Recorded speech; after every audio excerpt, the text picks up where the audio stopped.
Hello, Sagittarius, Sun, Moon Rising, and Venus signs. Kamusta kayo? Sana po'y nasa mabuti kayong kalagayan. Welcome back po sa Star Tarot. At kung bago kayo rito, welcome din po kayo. Please subscribe, like, share my videos, and leave me a comment kung nakaresonate po kayo. Thank you. So, tignan natin kung ano ang mga messages ni Sagittarius for today.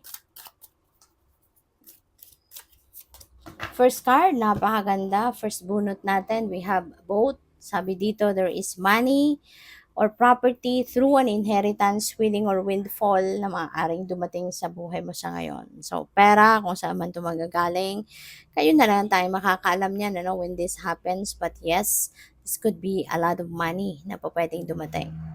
Okay? Maaari din na mayroong magpapamana sa'yo. Baka matatanggap mo na ngayon yung mana mo. And this could be a big amount of, siguro, a big chunk of property, no? Maaring malaki yung market value ng inheritance mo na to. O pwede rin na yung panggagalingan mo ng pera, panalo.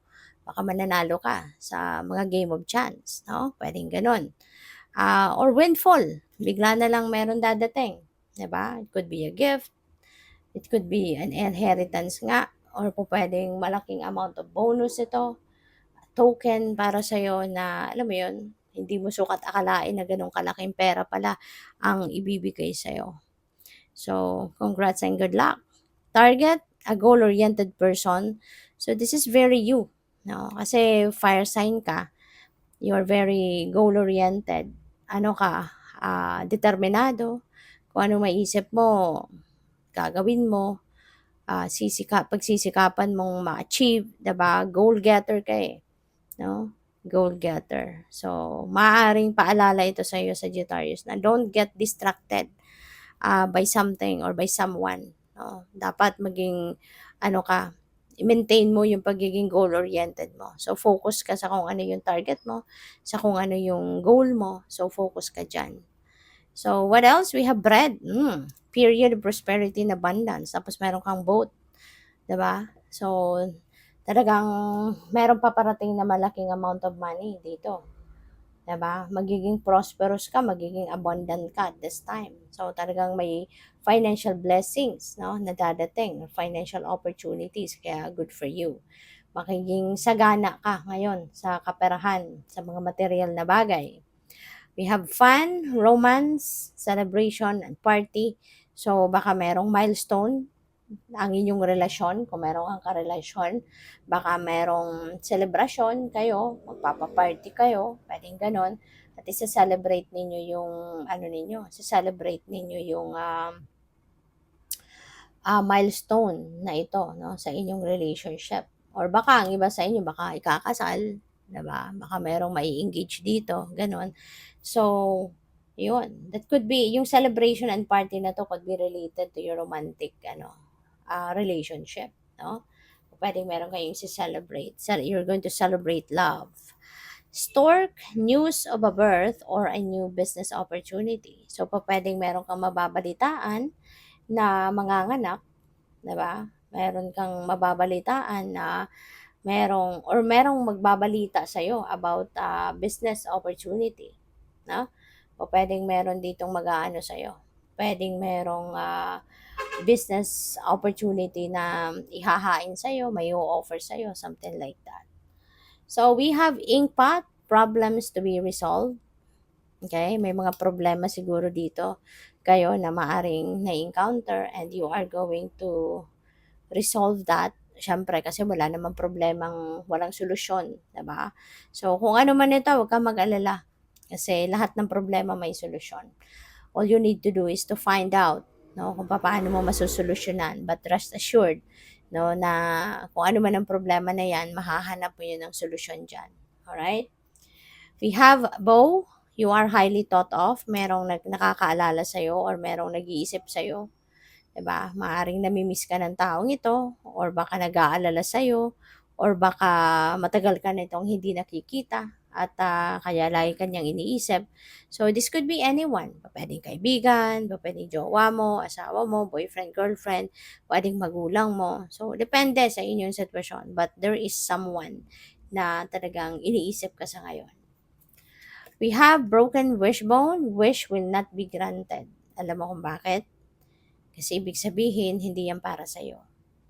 Kung ano man itong wini-wish mo, it is not for your best interest, it is not for your highest good, at hindi yan ang makakabuti para sa'yo. It's not what's best for you.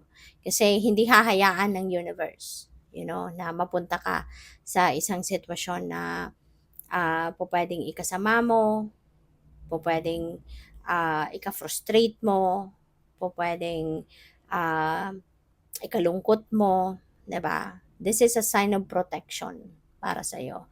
Kasi, 'di ba, hindi lahat ng gusto natin makakabuti sa atin.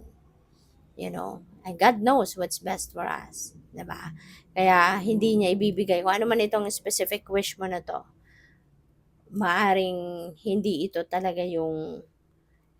magdudulot ng mabuti sa iyo in the long run. O kaya hindi papayagan ng universe na makuha mo 'to. Hindi papayagan ng universe na ma-experience mo 'to. Okay? This is one way of God's protection, sa iyo. We have claw, be careful, do not take risk. Okay? Hindi panahon para mag-take risk ka. Now is not the time for you to take risk. Now is not the time for you para mag-ano ka. Hindi ito ang panahon para